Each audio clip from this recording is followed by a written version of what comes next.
artists, and welcome back. Today I'm going to show you how to make these cute little tangle beads.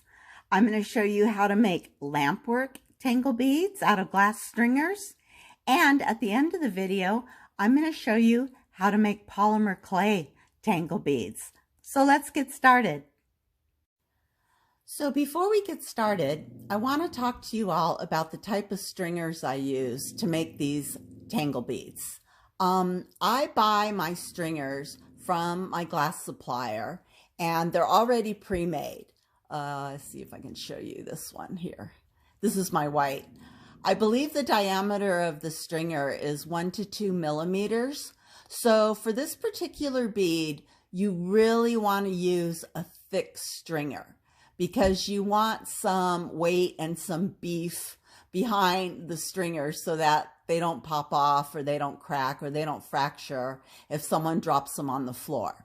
So I would really encourage you to either buy stringers from your Lampwork supplier, or if you're going to pull your own stringers, make sure you pull them really thick. You want about a 1 millimeter to 2 millimeter thickness on your stringers. So that's kind of the helpful hint for the day. Use a thick stringer. Alrighty, I got my torch on, flame up. I got a nice little rod of periwinkle here. Grab my mandrel, and let's start getting some glass on this mandrel to make a bead. Now, as you can see, all the beads I made below, for some reason, they all came out donut beads. But you don't have to make a donut bead. You can make a barrel bead, or you can make a cone-shaped bead, or you can make a round bead, or you can even make a wonky bead. Because these beads, it doesn't matter. And for me, there's 3 characteristics that I like in my beads, and one of them is color, of course. Brightly colored beads are just so much fun. The other is texture, meaning they feel really cool and funky. And the final thing is shape. So I thought, after I got all those donut beads made, I thought, ooh, I bet this would look cool as a barrel bead. So for today's demo, I'm gonna make a barrel bead, because, you know, why not? Barrel beads are fun. So right now I'm just getting glass on the mandrel. I don't really care if it's even or not. Just get it on there, get it into a good barrel shape.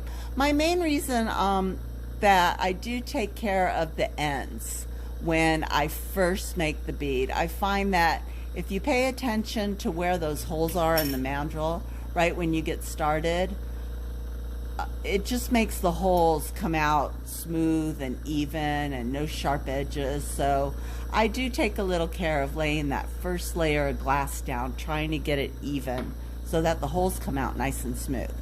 Okay, so there's a little barrel bead. Maybe I'll give it a little shape here on my marver. And now, again, I have my stringer that I purchased from my supplier. It's pre-made and it's thick. So I really would encourage you to use thick stringers for this. And now we're just gonna draw and doodle and zigzag and make swirlies all over the length of this bead. Now, for some reason, I always start out making S's. I don't know why. It just seemed like the thing to do. But then once you get that S down, you can start crossing over it, swirling around it. Just get that glass on there any way you want, kind of like spooling yarn. I don't know, did we all have grandmas who used to make us sit there while they rolled balls of yarn onto a little yarn ball spool? Now, you can see there I pulled too hard and it broke off, so we just pick up where we left off and keep going. There we go. Oh, that looks so cool. Now I am kind of pushing down a little bit on the glass as I drag it, because I don't really want any air pockets or spaces between each of the tangles. If you have an air pocket or a space, someone drops it on the floor and it might break off. So you don't want that. And you can see right there, it's kind of thin. So I'm going to go back over the top of it and just kind of melt it down a bit.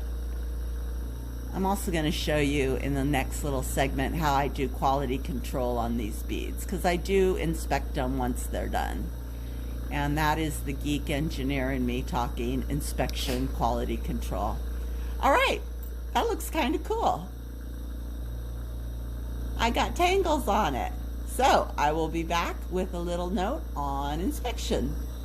Okay, to do a final walkthrough on this bead and look at it and make sure that it's solid, what I do is I kind of look at it at an angle this way.